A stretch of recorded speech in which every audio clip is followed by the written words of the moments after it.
Y bien, hermanos, el día de hoy vamos a retomar la serie de mensajes en el Evangelio de Mateo.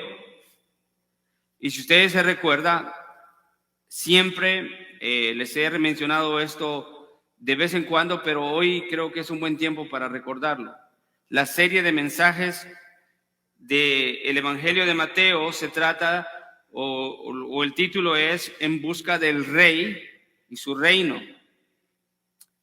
El Evangelio de Mateo, como bien sabemos todos, acá en la iglesia, fue escrito con el propósito de establecer o comprobar que Jesucristo es el Rey prometido a Israel.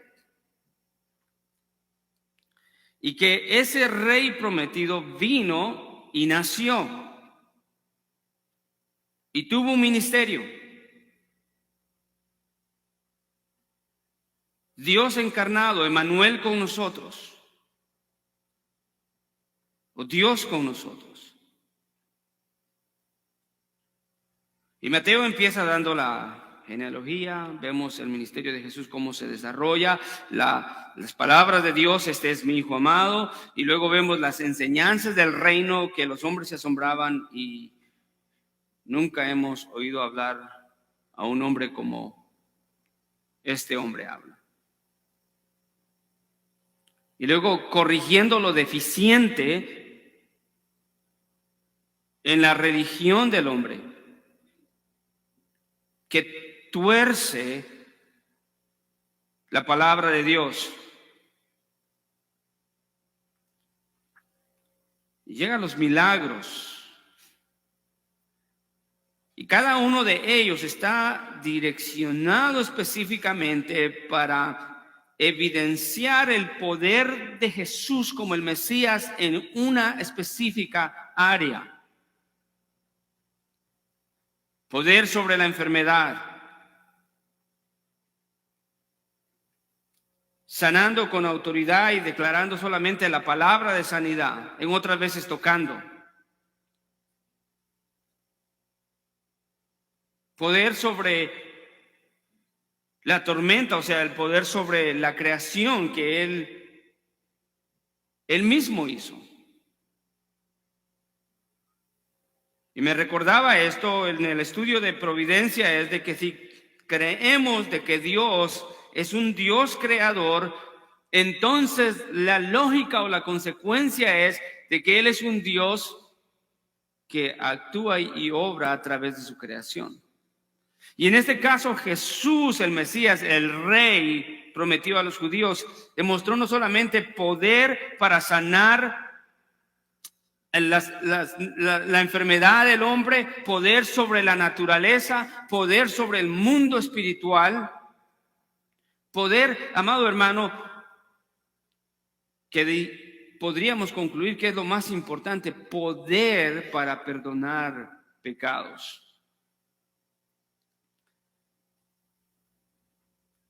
En el capítulo 9 vemos uno de los primeros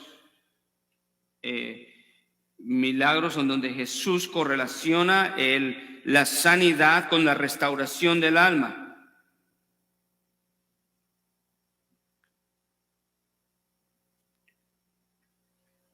Y así hemos venido, creo que como iglesia estamos bien enterados de cómo ha ido progresivamente Mateo narrando eventos, no necesariamente en un orden cronológico, o sea, de esto sucedió primero y esto después, sino está narrando eventos que contribuyen a el propósito general del libro del Evangelio de de Mateo, que es presentar a Jesús como el Mesías, el Rey de Israel. Y entonces eso nos debe de ir ya a nosotros como creyentes y estudiantes de la palabra, ir dando indicativos de que Mateo está enseñándonos algo acá acerca no solamente de Jesús, pero acerca de los hombres que le rechazaron cuando en verdad tenían todas las evidencias necesarias para creer en él. Y sin embargo no lo hicieron. No lo hicieron. Y Jesús declara a estos hombres rebeldes en aquellas ciudades de Galilea: ay de ti, Corazín, ay de ti, Betsaida, porque si los milagros que se hicieron en vosotras se hubieran hecho en las naciones paganas, hace tiempo que se hubieran arrepentido en silicio y en ceniza. Esa era una condenación y una advertencia de juicio. Pero ¿cuál es la razón que provoca las palabras de Jesús de decir esta palabra: ay de ti, Corazín? Y advertir. Esa palabra ay de ti en realidad es una palabra de advertencia, de decirle al hombre: viene el día cuando el juicio viene, pero por tu corazón no arrepentido no has creído al Hijo de Dios, al Rey. Esto eran palabras a los judíos. De hecho, está contrastando a los gentiles y diciendo: si lo que se hubiera hecho, si lo que se hizo en ti se hubiera hecho en los gentiles, ellos hubieran creído ya. Pero ay de ti. Y el Señor termina diciendo: os digo que en el día del juicio será más tolerable el castigo para la tierra de Sodoma que para ti. Y si pensamos bíblicamente, el juicio de Sodoma fue terrible. No quedó nada en pie. Todo fue consumido. ¿Qué clase de juicio será ese? Que será más terrible para aquellos que han tenido la verdad enfrente de ellos y que voluntariamente la han rechazado.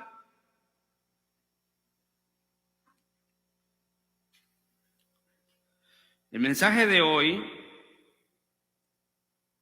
se titula Enemigos de Cristo por voluntad propia, porque no hay ningún incrédulo que sea incrédulo por fuerzas ajenas, escuche, que no sea su propio corazón,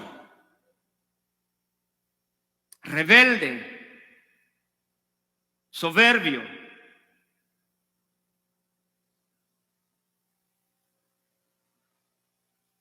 Enemigos de Cristo por propia voluntad. Nuestro texto de hoy, si usted puede abrir la Biblia, será de Mateo 12, versículo 9 al 14. Y antes de leer, permítame hacer una oración y pedir al Señor su dirección y su bendición a través de la predicación de la palabra. Amado Padre Celestial, cuántas gracias te damos, Señor, por tu infinita misericordia y tu favor, al permitirnos abrir tu palabra, Señor, y poder beber de tu palabra, Señor, y comer de tu palabra para nuestra bendición, para poder sostener nuestra vida, Señor. No hay ninguna otra fuente, Señor, que tú hayas establecido en este mundo para que el hombre viva si no es a través de tu palabra.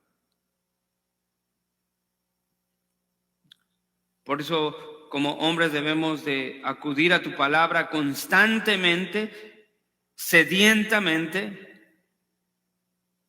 hambrientamente por tu palabra, como Bienaventuranzas declara: bienaventurados los que tienen hambre y sed de justicia, porque ellos serán saciados. Aquellos que tienen hambre de tu palabra, Señor, y sedientos de tu palabra por conocerte, tú has dicho que serán saciados. Señor, en medio de este mundo lleno de caos, de dolor, de pecado, Señor, es una obra extraordinaria que hayan hombres y mujeres que deseen tu palabra. Humanamente sabemos, Señor, que eso es imposible, pero nosotros reconocemos que tu gran obra en nuestros corazones nos ha dado, Señor, ese deseo que por naturaleza no era en nuestro corazón. Y por eso estamos agradecidos. Y nos humillamos delante de ti. No nos jactamos por eso, Señor, sino simple y sencillamente estamos agradecidos contigo.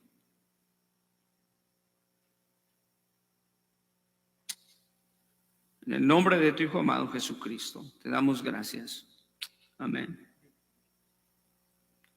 Tenemos que estar agradecidos por el deseo que Dios nos da de querer estar acá escuchando su palabra o de buscar su palabra, porque eso no es natural en el corazón del hombre. Hay muchos textos de la Biblia que nos enseñan eso. Romanos 3:9, nadie busca a Dios. No hay ni siquiera uno. Y entonces cuando reconocemos eso y sabemos que la única razón por la que deseamos la palabra de Dios es porque Él nos da el deseo, amados hermanos, no debemos de jactarnos ni de tener soberbia, sino lo que debemos de reconocer es como pensaría un mendigo cuando alguien le está dando pan.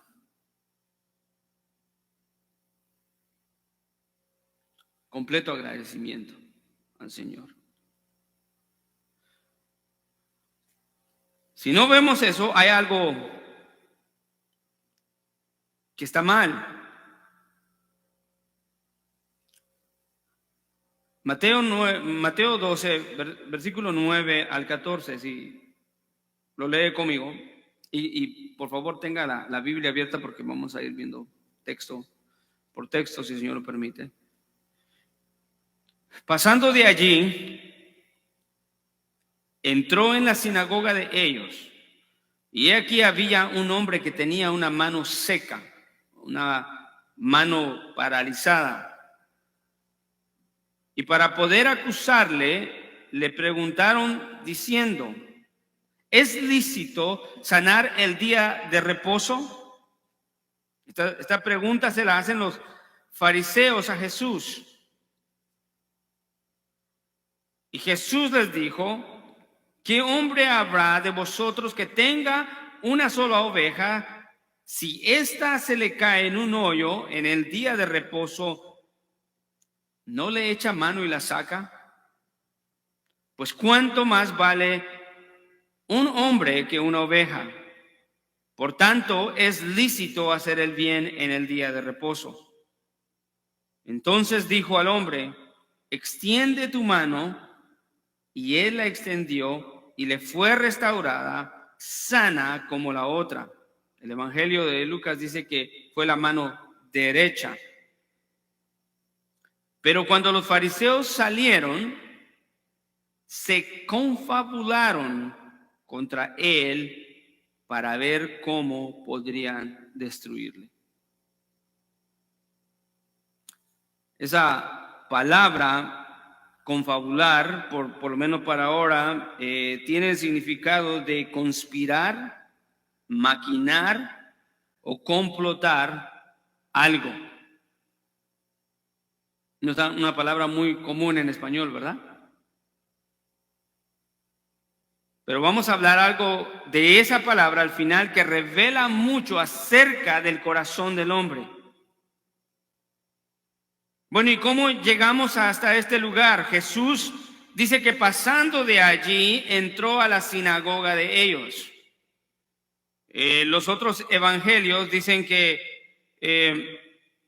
posiblemente Lucas dice que fue el otro día de reposo, posiblemente la semana siguiente, porque Jesús acababa de terminar una discusión con los fariseos acerca del día de reposo, cuando sus discípulos pasaban por un terreno y recogían espigas para comer, y los fariseos los sancionan y los acusan de estar quebrando el día de reposo.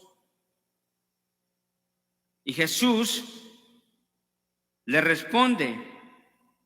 Jesús le da la respuesta a ellos y los corrige.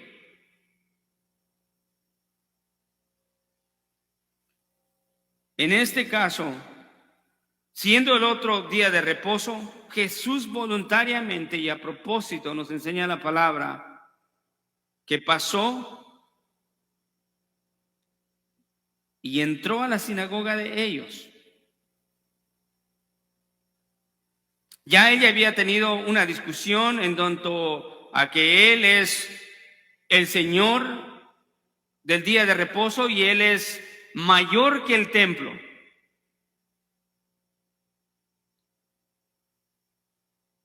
Y los lleva a estas palabras en donde los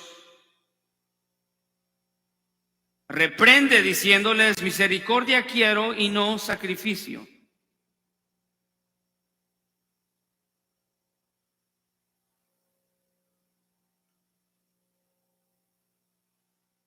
Entonces Jesús nos dice el relato de Mateo 9, 10, vemos el envío de Jesús a los discípulos hacia los judíos y el mundo para evangelizar. Y vemos que empieza ese conflicto del rechazo y una lucha, un antagonismo en contra de Jesús, y por eso buscaban cada momento para poder prenderle en algo con lo que tuvieran que acusarle. Y para los judíos no había nada más importante en cuanto a todo de su sistema legal, religioso, de la ley, que tuvieran más cuidado y más detalladamente y que fueran tan minuciosos para hacer imposible que el hombre quebrara el día de reposo, que lo violara.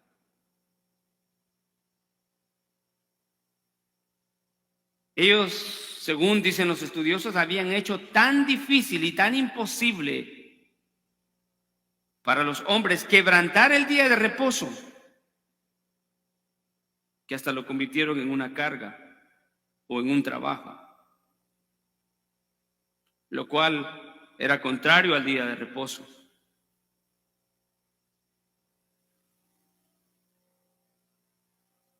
Tenían leyes tan añadidas al mandamiento o al establecimiento del día de reposo que el Señor estableció allá en Génesis, y que luego lo da en el mandamiento de guardar el día de reposo en los 10 mandamientos. Pero los judíos habían añadido tantas otras reglas al día de reposo, a tal manera que consideraban sus reglas añadidas más que la ley de Moisés.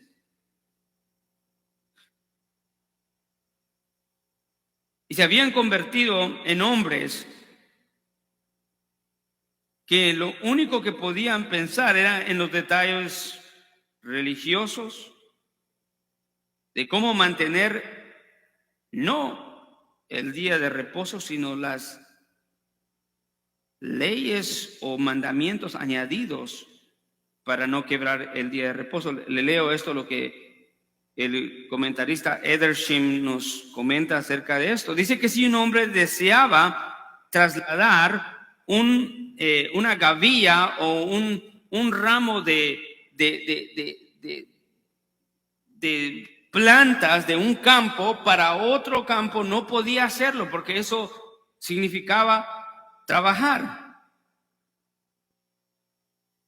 pero que la ley añadida de los judíos permitía que si este hombre ponía una cuchara, no sé por qué una cuchara, en uso, entonces al poner esa cuchara encima de ese ramo, él podría también llevarse la cuchara y con excusa llevarse el ramo, y entonces no estaba quebrantando la ley.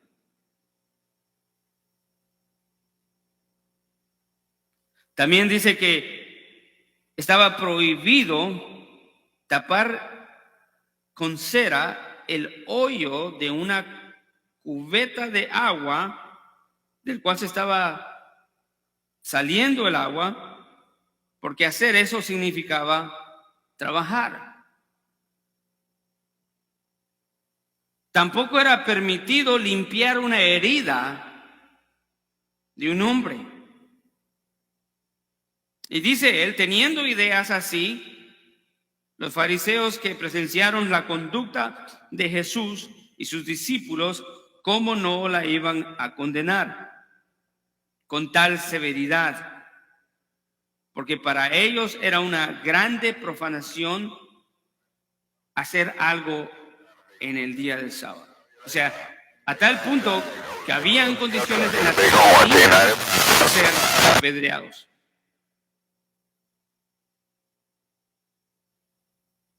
También le quiero compartir esto. Dice, la ley decía que el hombre no debería de viajar el sábado. ¿Pero qué constituía viajar el sábado? Bueno, ellos desarrollaron el concepto de un viaje en un día de reposo de aproximadamente 1000 metros. Y alguien en el día de reposo no podía caminar más de 1000 metros. Pero de acuerdo a su Talmud o a las leyes que añadieron a la ley del reposo, un día antes el hombre podría llevar una porción de comida a 1000 metros y así en el día de reposo podía caminar los 1000 metros y llegar a donde había dejado la porción de reposo, y eso automáticamente se convertía en un hogar. Y entonces caminaba 1000 metros desde su hogar hasta donde puso la comida, y al llegar ahí, ese lugar que sostenía el alimento que él puso se convertía automáticamente en su hogar, y automáticamente él ya tenía una excusa para caminar otros 1000 metros. Si usted se pone a pensar, eso es totalmente ridículo, es religiosidad. Eran hombres tan minuciosos para poner cargas sobre el pueblo, pero al mismo tiempo desarrollaban leyes para violar esas mismas leyes con cosas tan ridículas. Entonces un hombre podía caminar esa distancia más el día sábado. La ley prohibía cargar, pero pregunta más, una vez más, Edersheim, ¿pero qué era una carga? Decía, una prenda de vestir era una carga. Llevar un manto que vestían en la mano de un cuarto a otro cuarto era una carga. Entonces la forma de no violar el día de reposo era ponerse el vestido o el manto encima y llevarlo al cuarto y ahí quitárselo, y de esa manera no violaba el día de reposo. Hermano, esto lo que nos deja ver es la religiosidad y el punto hasta donde el hombre está dispuesto a llegar por su religión. Con esa mente podemos entender por qué ellos acusaron a los discípulos de Jesús el día que recogían espigas para comer. Ellos no fueron piadosos. Ellos no se acordaban que en la misma ley había una provisión para los pobres que recogieran de las espigas de los sembrados para que comieran.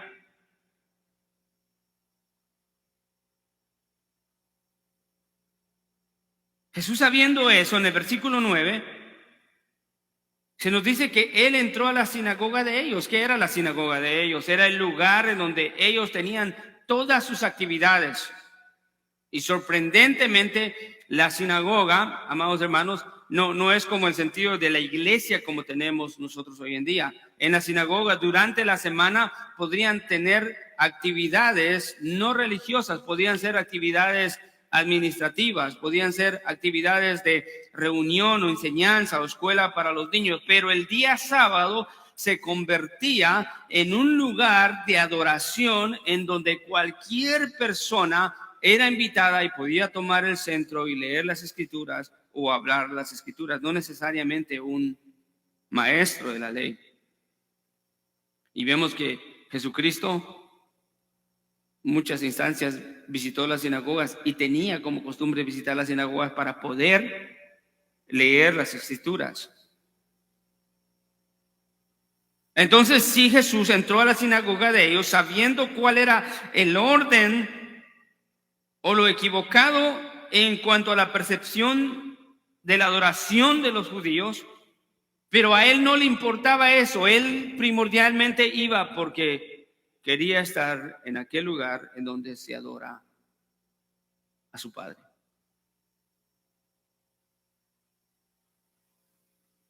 Pero entrando ahí en el versículo 10, en la sinagoga de ellos, los judíos, los fariseos, los que lo habían acusado, aquí hay una expresión, una interjección que nos llama la atención y dice, y he aquí que había un hombre que tenía una mano seca, una mano paralizada. Ninguno de los evangelios va a detalles y nos dice por qué este hombre tenía la mano paralizada.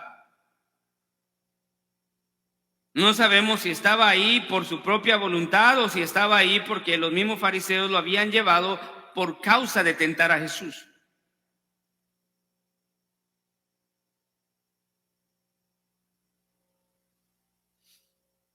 ¿Sabe qué es lo que nos enseña este texto, amados hermanos? Mateo nos está enseñando 4 efectos o resultados del pecado de la incredulidad. Por lo menos podemos ver que el pecado de la incredulidad lleva a los hombres a creer que son más astutos que Dios. Número 2, el pecado de incredulidad siempre quedará avergonzado ante la sabiduría de Dios.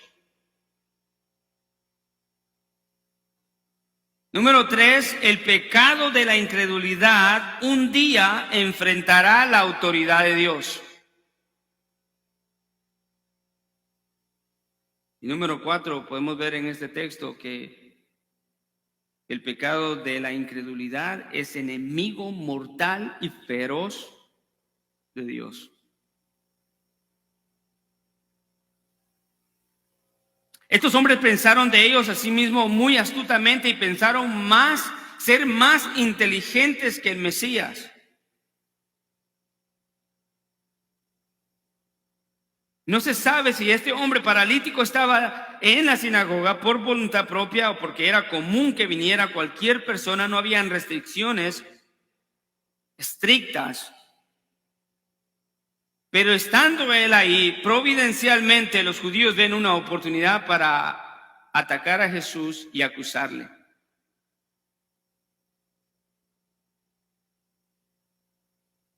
¿Qué fue lo que ellos hicieron?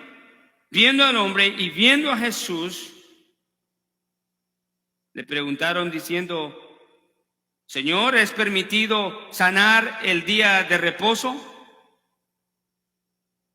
Ellos dijeron, vamos a hacerle esta pregunta a Jesús con el propósito de agarrarlo en una falta y en una violación de la ley, y entonces tendremos excusas para matarlo.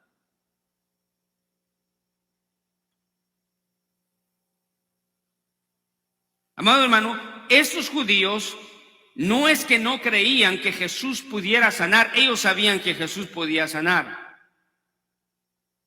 El problema era que ellos consideraban que los milagros de Jesús no eran de Dios, sino eran de Satanás.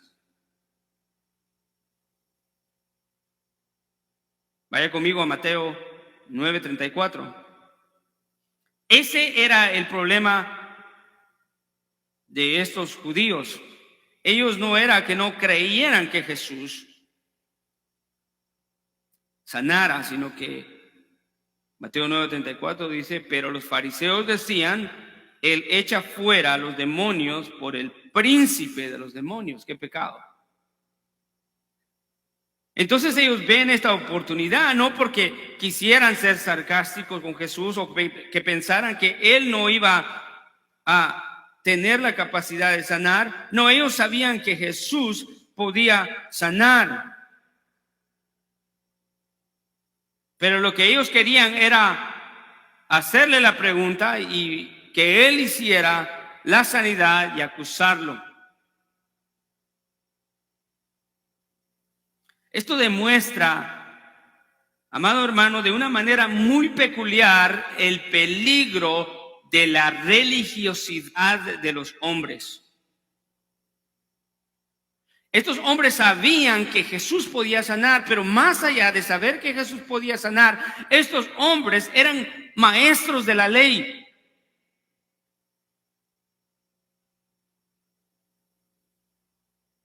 Ellos eran hombres que buscaban la santidad, buscaban el conocimiento de Dios.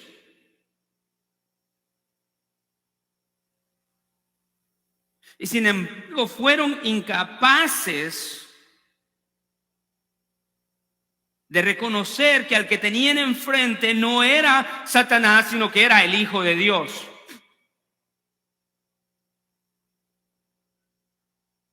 Esto demuestra que un corazón religioso nos puede producir en la iglesia hombres que están sentados adorando a Dios, pero que tienen un corazón asesino y lleno de muerte, como estos fariseos. No es suficiente estudiar las escrituras dura y fuertemente, que es muy bueno. No es suficiente estar en la iglesia todos los días o todos los fines de semana, o no es suficiente aún estudiar profundamente las escrituras en todos los temas que quieras si Dios no está en el asunto. Estos hombres demostraron con esta actitud soberbia, escuché, un corazón obstinado, terco, arrogante ante Jesús. Estos hombres eran orgullosos, altivos, aborrecedores de la verdad, la cual nunca aceptarían, como vamos a ver al final.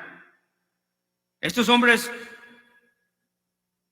pensaban, como muchos piensan el día de hoy, que son más sabios que Dios, que saben más que Dios.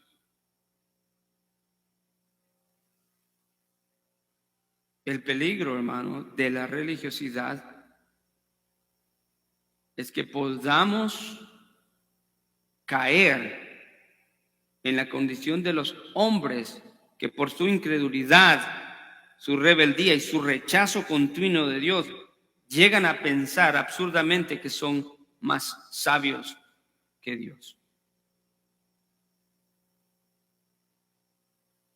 Ese es un peligro, y un peligro de muerte.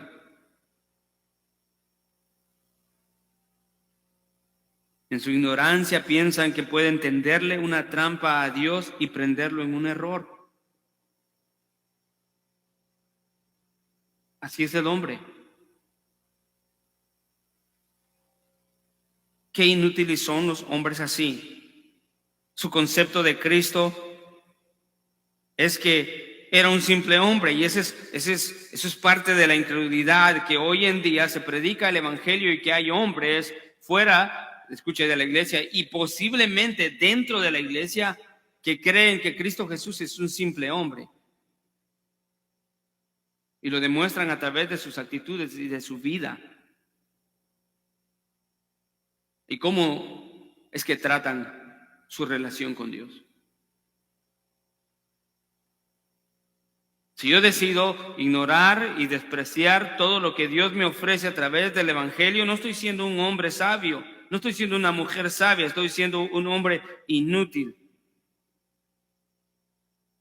Puedo pensar, como los fariseos, que Jesús es un simple hombre, y puedo pensar hasta de él que es, no sé, un gran profeta, un gran ejemplo, un hombre muy sabio, muy inteligente. Dios no necesita que nosotros veamos a Jesús como un gran hombre o como un buen ejemplo. Él quiere que lo veamos como el Salvador del mundo.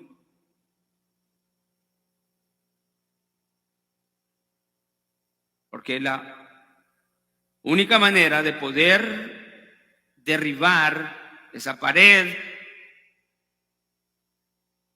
de incredulidad soberbia que lleva a la muerte es creer que Jesucristo es el Hijo de Dios y vernos a nosotros como pecadores. Obviamente los fariseos no se veían así. Ellos se veían como prominentes, como ejemplos, como sabios, como líderes.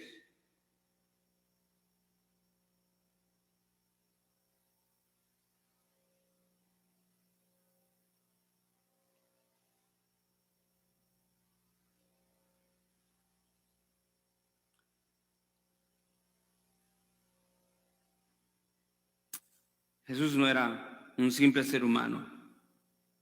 Este fue el error garrafal de los fariseos, de los judíos, líderes de Israel, porque a quien tenían enfrente era Dios mismo. Comprobado para ellos. Comprobado. Mateo nos cuenta eso ya. Lo que Mateo ha construido acá es de que ellos no tenían ninguna excusa para querer tenerle una trampa a Jesús así, porque ellos creían en los milagros de Jesús. O sea, que los hacía, pero no se los atribuían a Dios, sino se los atribuían al diablo. Ellos habían visto la sanidad del leproso, la autoridad de Jesús sobre la tormenta, la autoridad de Jesús sobre el mundo de los endemoniados o el mundo espiritual, la autoridad de Jesús para perdonar pecados y restaurar a los hombres. Y sin embargo, la incredulidad persistía.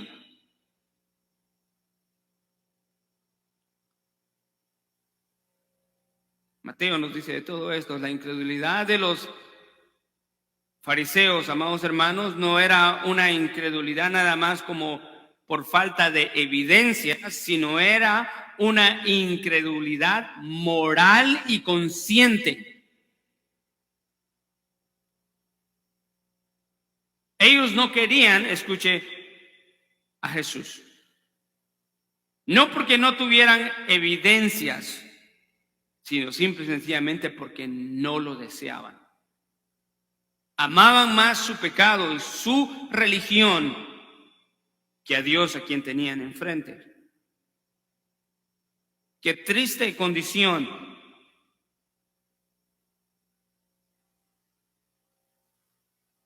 Hoy podemos levantar los ojos y la mirada, o faltaría conversaciones con personas dentro de la iglesia que posiblemente se encuentran en esta condición.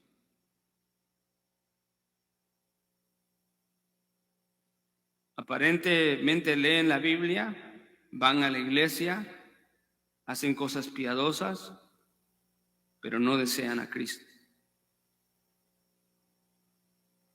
Y tarde o que temprano, un corazón construido sobre esa falsa religiosidad expresará su verdadera naturaleza.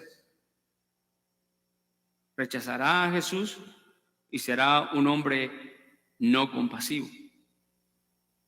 Porque lo que importa no es la voluntad de Dios ni el pueblo de Dios, sino lo que importa es su estatus, sus propósitos. Podemos ver la maldad de estos fariseos que este hombre con la mano seca quizás había estado ahí por mucho tiempo, pero a ellos no les importó la condición y la necesidad de este hombre. Según se cree, los padres de la iglesia, que este hombre era un hombre que trabajaba en el campo, que necesitaba su mano. Y dicen algo que los escritos bíblicos no dicen, que él, la tradición dice que él pidió a Jesús que le sanara. Pero menciono eso era porque los fariseos, los líderes, no consideraron su necesidad,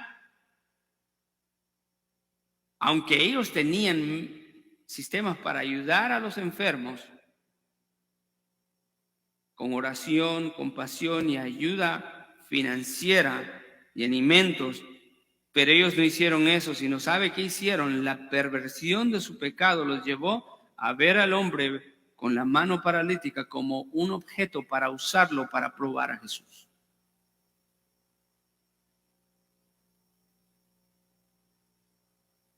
Eran hombres sin compasión.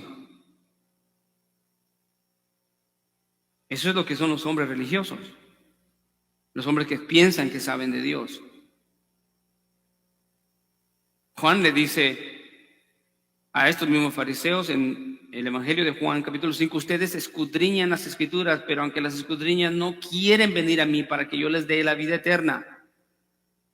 Y una vez más, se me hace necesario decirles, hermanos, que podemos leer las Escrituras y estudiar las Escrituras profundamente, y eso no significa que estamos bien con Dios, porque los fariseos lo hacían y aún así odiaban a Jesús. Y Jesús le dice, no quieren venir a mí.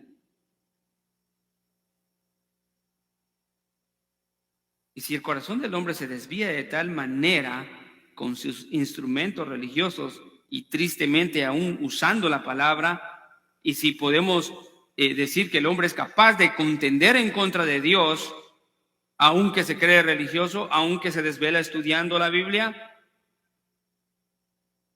y se atreve a contender con su Dios, ¿cuánto más no seremos hombres que destruimos a los demás que están a nuestros lados? Si no tememos a Dios, es más fácil dañar al prójimo, ¿no? Y estos fariseos estaban haciendo eso, usando al paralítico, al hombre de la mano paralizada.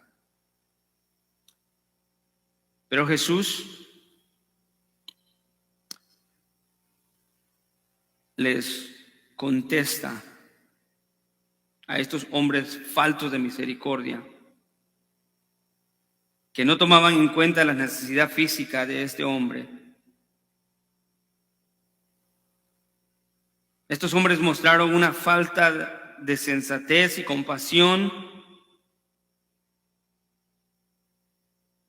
Eran hombres que tenían quizás apariencia de piedad, pero como dice segunda de Timoteo 3, 1 al 5, apariencia de piedad, pero niegan la eficacia de la piedad.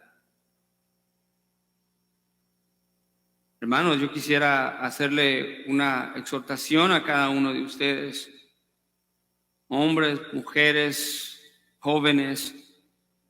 La vida religiosa no significa nada si nosotros no somos piadosos. La piedad nos habla de un hombre o un corazón que está en conformidad a la voluntad de Dios. En inglés expresa mejor la palabra piedad porque habla de lo que creo que trata de convenir, que le dice godly man, un hombre de Dios o una mujer de Dios.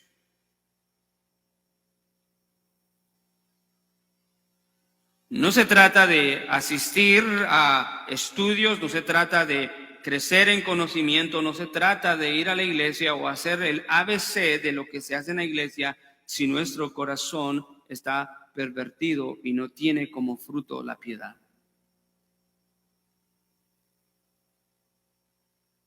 No soy amoroso, No soy respetuoso, no soy atento, no tengo misericordia, no tengo consideración a los otros. De acuerdo a la Biblia, analizando esto y viendo las actitudes de los judíos, eso es algo que Jesús detesta.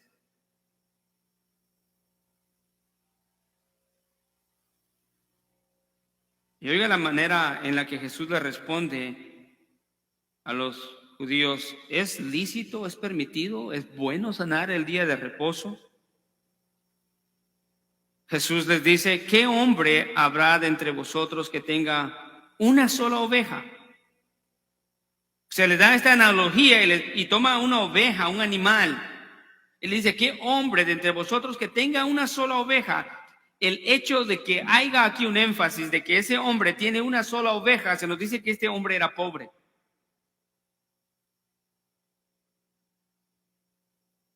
Un hombre rico tenía cientos o miles de ovejas.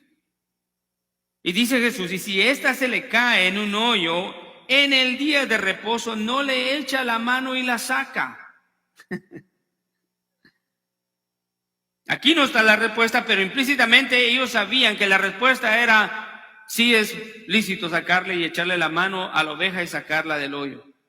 Los judíos mismos tenían en su Talmud provisiones que en algunos casos le podían dar agua y comida hasta que pasara el día de reposo y poderla sacar, o en algunos casos extremos en que estuviera en el peligro de perder la vida una oveja, un animal, ellos lo podían sacar. Entonces Jesús le está diciendo: ¿acaso no ustedes en el día de reposo lo violan porque tienen que sacar una oveja?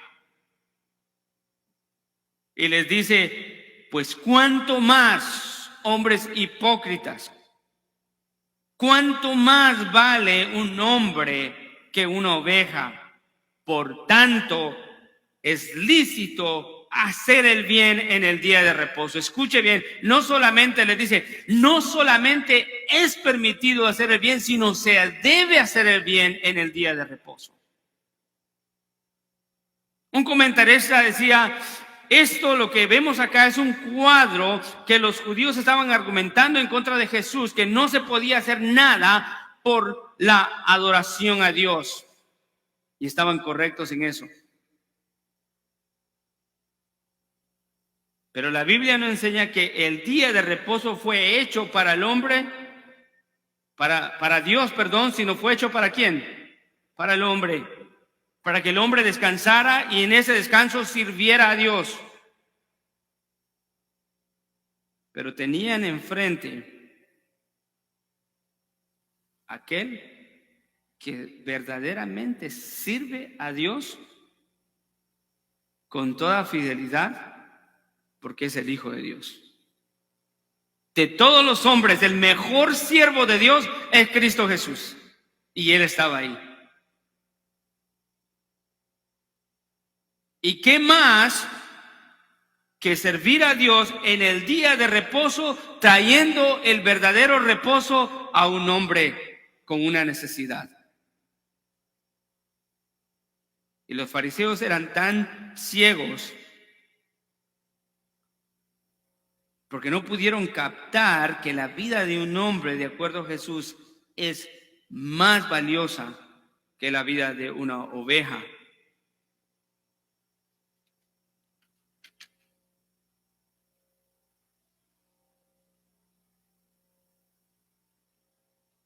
Esta respuesta a los judíos fue una respuesta fulminante, porque Dios siempre tiene una respuesta a la insensatez de los hombres. Jesús les demostró por su propia tradición de que era bueno y debían de hacer el bien el día de reposo. Mire esa palabra en el versículo 12. Por tanto,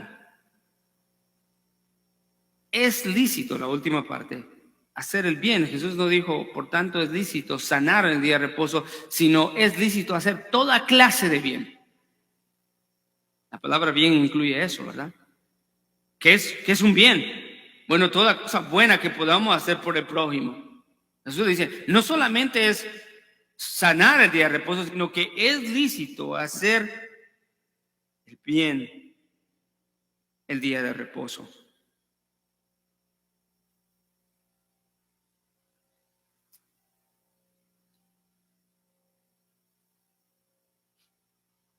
Jesús le responde, porque Él siempre tiene una respuesta sensata a la insensatez de los hombres. Vaya conmigo al Salmo 2.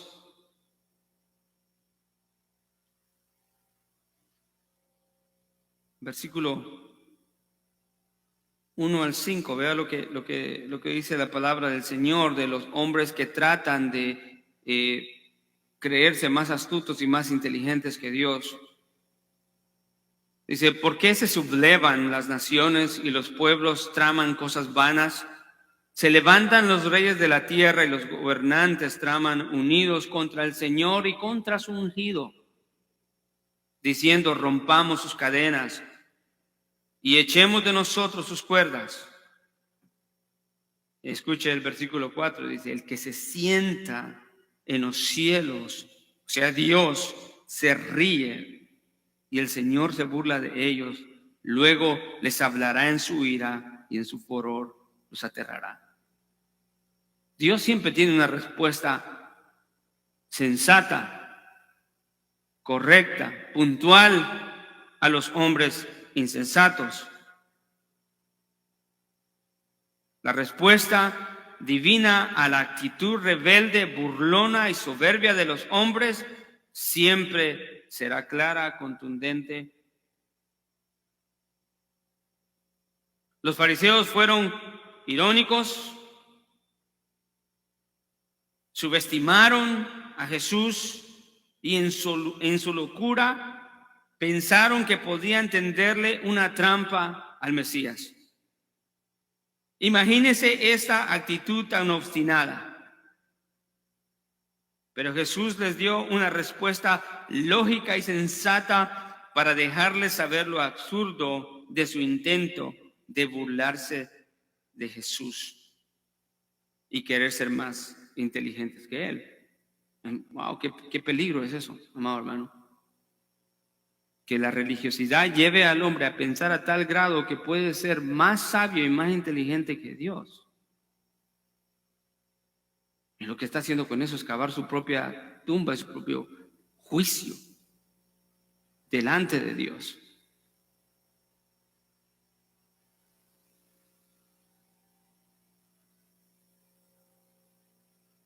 Wow. ¿Cuál era el propósito de hacer eso?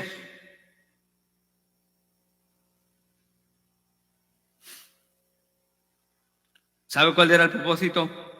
Era comprobar que Jesús solo era un charlatán, que nada de lo que él decía era digno de confianza, ya que ellos lo consideraban como un falso maestro o haciendo obras por el príncipe de los demonios, y por eso lo pusieron a prueba. Pero la maldad de estos hombres, amados hermanos, va más allá de eso. Porque también incluido en el paquete del corrupto corazón de ellos querían resaltar delante de los demás para poder ser vistos como sabios y los verdaderos piadosos que saben bien lo que la ley demanda, y lo querían hacer en la sinagoga. Ahí en la sinagoga había gente que se reunía con ese propósito en el día de reposo. Ellos no creían en Jesús, lo iban a humillar y lo iban a agarrar en un error, violando la ley aparentemente, cuando Jesús mismo dijo, yo no he venido para violar la ley, para abrogar la ley, sino para cumplirla. Y si algo, escuche, que Jesús no lo hizo, violó aquí, no fue la ley, sino violó su tradición. Porque Dios nunca mandó que a cuesta del bien mayor se guardara el día de reposo.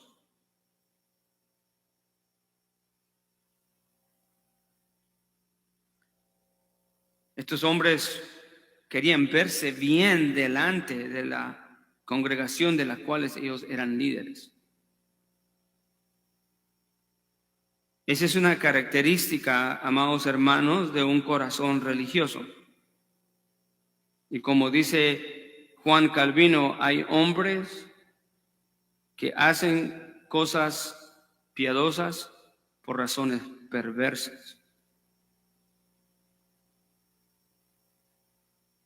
Y qué palabra de advertencia para cada uno de nosotros como creyentes, de que si la piedad verdadera no es el fin, la imitación de Cristo no es el fin de nuestro cristianismo, de nuestra fe, estamos perdidos. Porque si la imitación de Cristo y la piedad que refleja a Cristo no es el fin de nuestra vida cristiana, entonces no hemos creído en el Evangelio y necesitamos arrepentirnos, como estos hombres necesitaban arrepentirse. Y cada hombre y mujer que se encuentra bajo esa condición debe de cuestionar sus actitudes.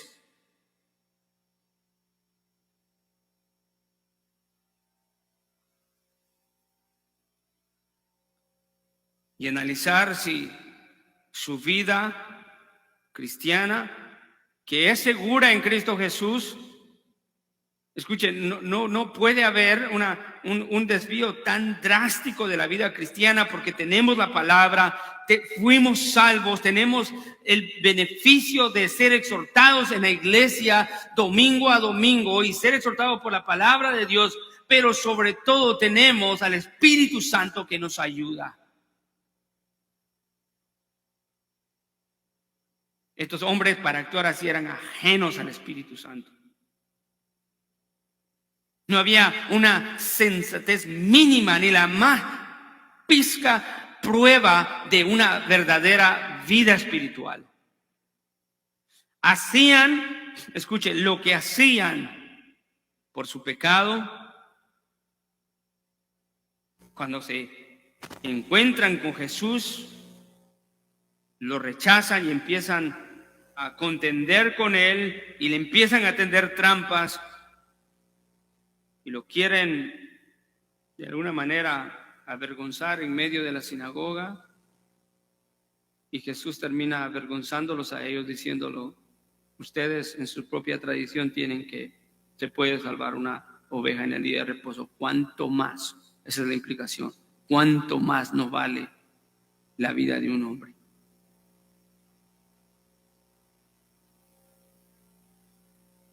El peligro de la religiosidad es que ciega el corazón del hombre.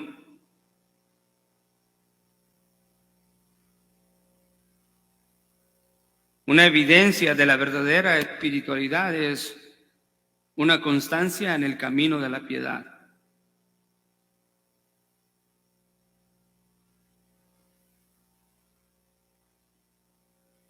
Siendo hombres que reflejan a Dios.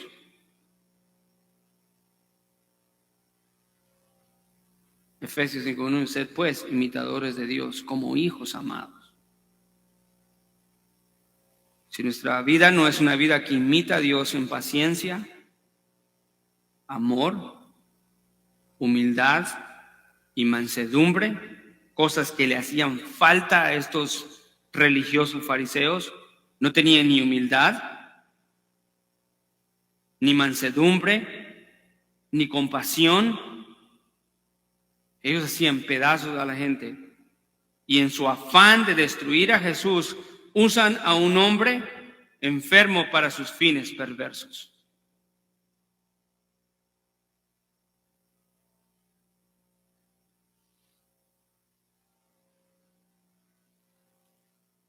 Pero ¿qué sucede? En el versículo 13,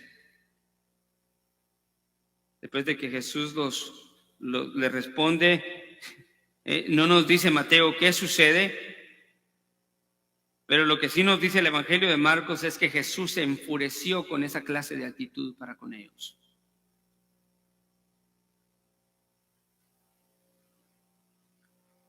Los oponentes de Jesús en realidad no tenían excusa.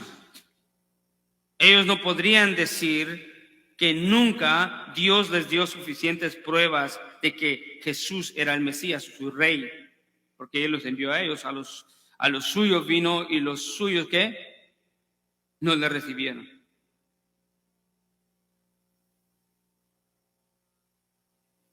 Todo lo que Mateo nos narra de las evidencias mesiánicas y del poder de Dios era misericordia de Dios para que ellos abrieran su corazón.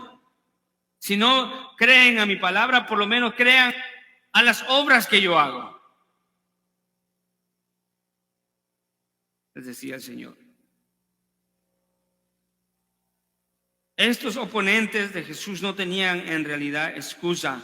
Ellos nunca podrían presentarse delante de Dios y decirle: nunca tuvimos pruebas suficientes de que era el Mesías. Por el contrario, los oponentes de Jesús no se mostraron escépticos a los milagros. Simplemente que ellos dijeron: esto no es de Dios.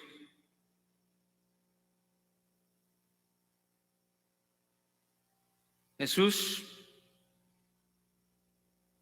como una demostración de su autoridad delante de ellos, el Evangelio de Mateo nos dice muy poco, pero los otros evangelios nos narran que en medio de la sinagoga y en medio de toda la gente, mira al hombre y le dijo al hombre: extiende tu mano. Y al instante el hombre extendió la mano y le fue restaurada. Y el énfasis que añade Mateo es: sana como la otra. Era una evidencia de las obras mesiánicas de que Jesús sanaba y sanaba inmediatamente. Y una sanidad completa, porque dice que quedó la mano sana como la otra. Pero aquí hay algo que no debemos de pasar por alto, porque aquí hay una perfecta ilustración de la forma en la que Dios salva a los hombres. El hombre de la mano paralizada, si había algo que no podía hacer, ¿qué era? Extender la mano. Sin embargo, a la voz y al comando del rey del Mesías, él la pudo extender.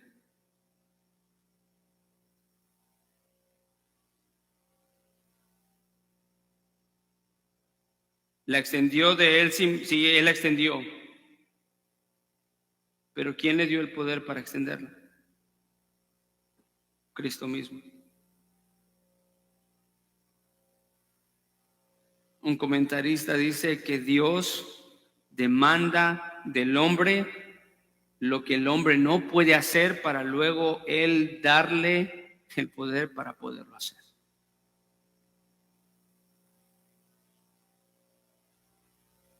Y esa es la manera en la que Dios trabaja en los corazones de todos aquellos a quienes llama a su reino. Nunca habrá un hombre o una mujer que pueda atender al llamado de Jesús por sí mismo, porque está inhabilitado, incapacitado para responder. Mas sin embargo, Dios lo llama y Él mismo, a través del poder regenerador de su Espíritu Santo en su misericordia, cuando aún ni nos damos cuenta, nos da la capacidad de poder responder.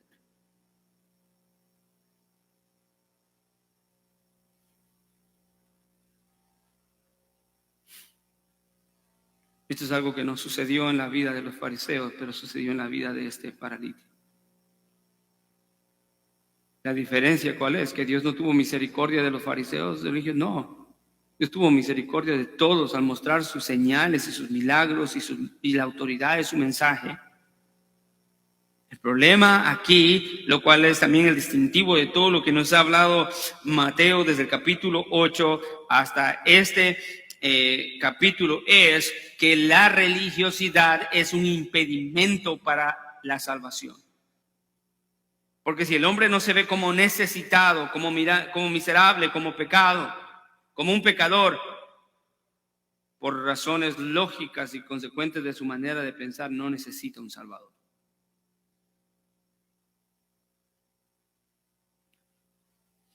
Este hombre de la mano paralítica obedeció.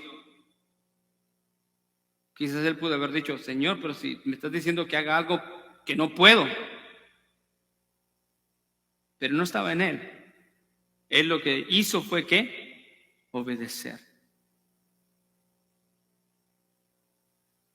Y si Dios está llamando a tu corazón de esa manera, no pienses es que no puedo, o es que lo voy a hacer cuando pueda o cuando esté mejor. No, el Evangelio en Juan 3:36 nos habla que el Evangelio se obedece. Romanos 1:5, 6 y 7 dice que Pablo fue a proclamar la obediencia al Evangelio. El Evangelio requiere que cuando se escucha se obedezca.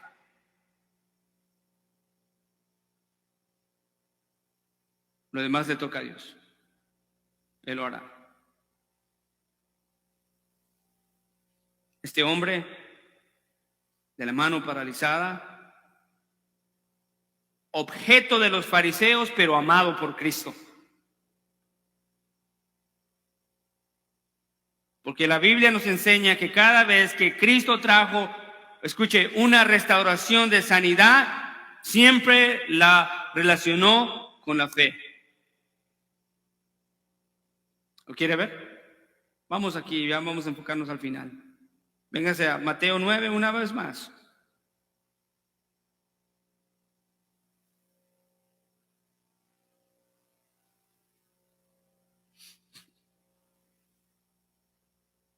Mateo 9.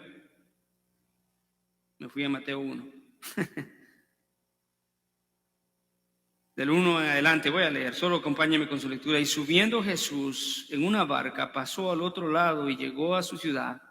Y le trajeron un paralítico echado en una camilla. Y Jesús, viendo la fe de ellos, dijo al paralítico, anímate, hijo, que tus pecados te son perdonados. Él no le dijo, anímate, hijo, tus piernas van a funcionar. Él le dijo, tus pecados son perdonados. En otras palabras, las sanidades no solamente tenían el propósito de revelar la naturaleza de Cristo, escuche, mostrar compasión, pero restaurarlos a la vida espiritual. Unirlos a la familia de fe. Porque ¿qué otro método puede haber de entrar a la familia de la fe si no es a través del perdón de los pecados? Mateo no nos dice eso, pero eso es lo que Jesús hizo en el capítulo 12. Me enfoco al final con estos últimos comentarios de nuestro texto del día de hoy. Desafortunadamente este texto no termina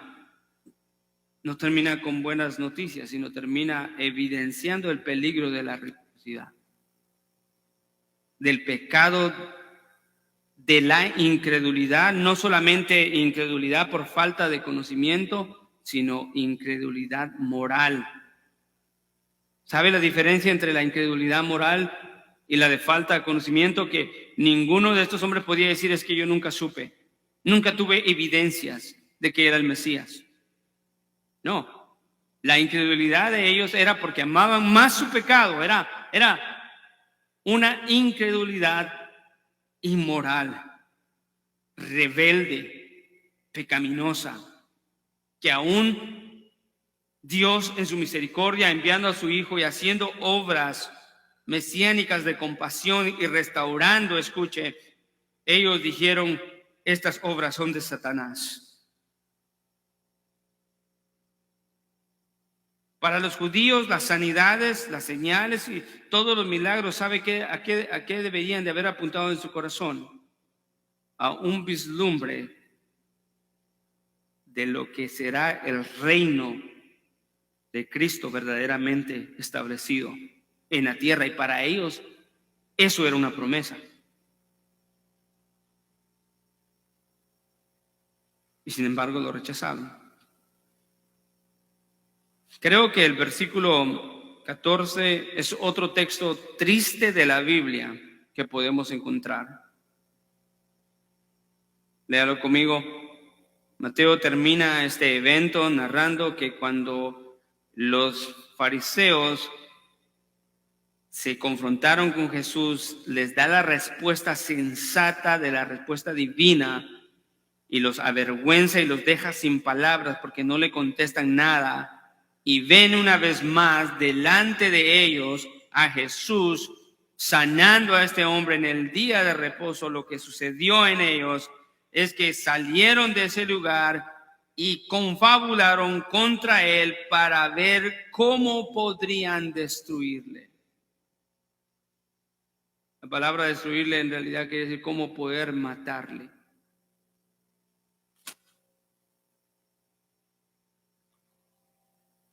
Los otros evangelios nos dicen que los judíos mismos se unieron con los herodianos para hacer el complot en contra de Jesús.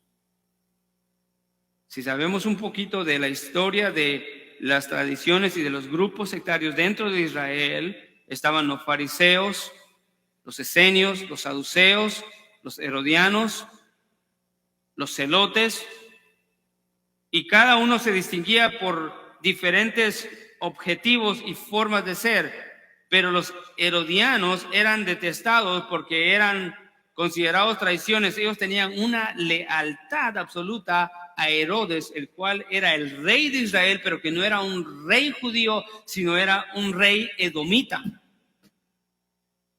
No era judío. Y eran detestables.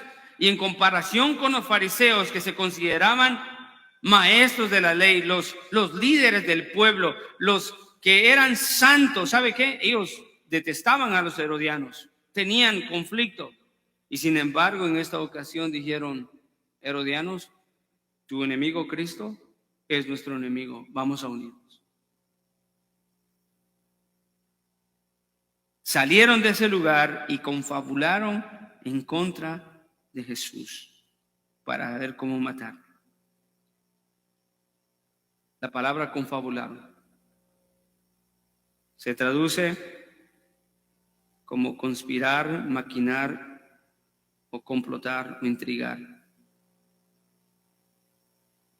Pero en el original esa palabra comunica algo más, que nos revela verdaderamente lo que es el corazón del hombre apartado de Dios. Esa palabra en el original es la palabra lambano, en griego, que significa recibir o concebir. Y lo que Mateo nos está diciendo acá es que estos hombres, después de haber visto la respuesta de Jesús y la obra milagrosa de sanar a este paralítico, recibieron, escuchen, esos deseos mortales en contra de Jesús. Pero no nos equivoquemos a decir la recibieron de Satanás, porque no lo recibieron de Satanás. Una manera de decir eso, ellos concibieron. Los judíos, a causa de su incredulidad, esa enemistad mortal, aparentemente astuta, no podía haber otra cosa más que recibir de ellos mismos, concebir de lo profundo de su corazón la detestable acción de matar al Hijo de Dios.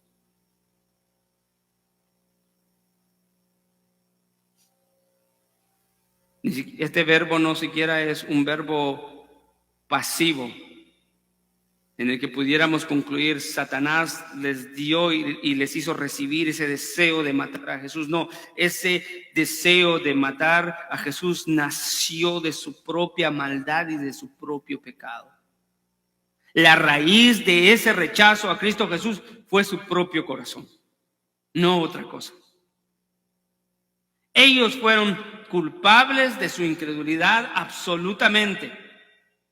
No fue ni la cultura, no fue ni el engaño de sus líderes. Cada uno de ellos rechazaron a Jesús de su propia voluntad, teniendo una raíz amarga y asesina en contra de Jesús. Eso es lo que la palabra confabularon comunica.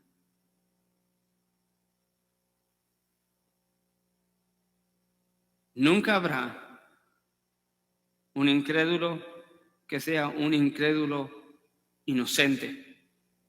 Alguien que rechaza a Cristo Jesús como el Hijo de Dios, quien vino para pagar y ofrecer, escuche, la salvación a los hombres, que lo rechaza, nunca lo rechazará desde una plataforma inocente o de ignorancia. Nunca habrá un hombre que diga, es que mis situaciones no me dejaron venir a Jesús. No, es el corazón y la raíz del corazón por el pecado que hace rechazar a Jesús. O es que fueron los vicios que no me dejaron llegar a Jesús. No, los vicios son el resultado de tu vida pecaminosa.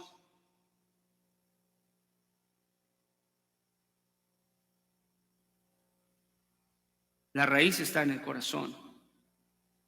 Nadie se presentará delante de Dios en aquel día diciendo, Señor, es que yo fui una víctima de la incredulidad. No, de acuerdo a este texto, los que rechazan a Cristo lo rechazan de su propia voluntad, de su propio corazón. Y el rechazo y la incredulidad no viene de afuera, sino nace de adentro.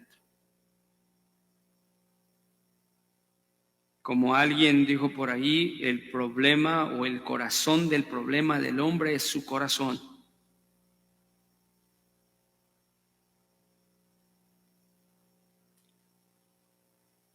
Este texto termina aquí.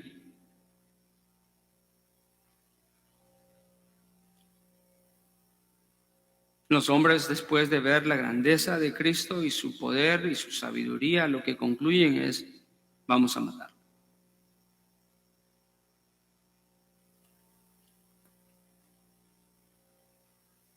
Bendita sea la palabra del Señor que nos ayuda a ver no solo la realidad de la misericordia y la preservación de Dios a los que nos ha llamado a fe y que por su gracia podemos atender.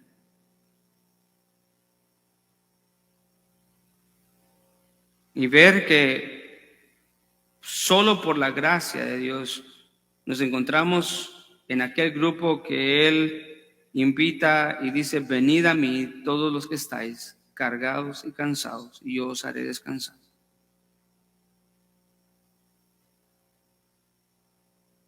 Y que no nos encontramos en la condición peligrosa y detrimental de los religiosos, que lo único que pueden concluir al final es seguir con una constante rebeldía y rechazo a Cristo Jesús. Gracias, amado Padre Celestial. Señor, te damos gracias por tu misericordia. Y aún tu misericordia expresada a través de estos textos, Señor. Aunque el hombre osa o quiere pensar ser más sabio y más inteligente que tú, como estos fariseos, y aún como muchos hombres en estos días, tu misericordia y tu favor los preserva de perecer, porque tú quieres que se arrepientan. Porque tú no enviaste a tu Hijo al mundo para condenar al mundo, sino para que el mundo sea salvo por él. El que cree es salvo, pero el que no cree ya ha sido condenado, Es un hecho.